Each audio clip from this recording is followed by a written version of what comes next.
Svet Slovenske demokratske stranke danes ocenjuje aktualno politične razmere na sredini mandata, hkrati pa tudi ocenjuje rezultate lokalnih volitev.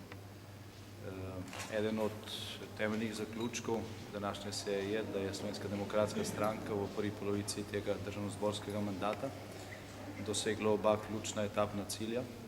Zmagali smo najprej na evropskih volitvah, zdaj tudi na lokalnih volitvah in s tem smo zadovoljni.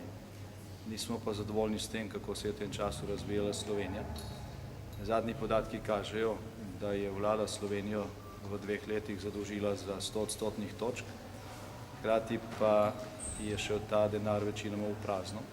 Saj zadnji podatki prav tako kažejo, da se je brezposelnost povzpela na preko 100 000 in izgledi za naslednje mesece so ravno tako slabi.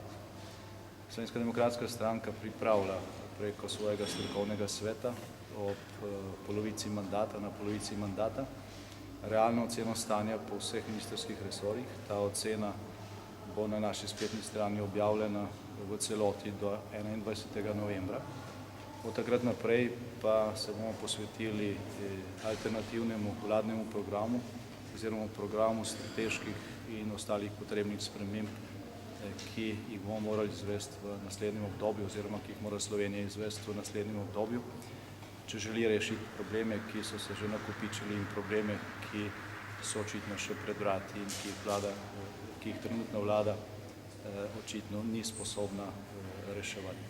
Slovenska demokratska stranka danes gosti v svoji sredi tudi večino od 35 novoizvoljenih županov za našo podporo oziroma z našo kandidaturo in tudi veliko od preko 700 svetnikov, ki so bili izvoljeni na naši listi, tako da je vzdušje precej dobro in pozitivno.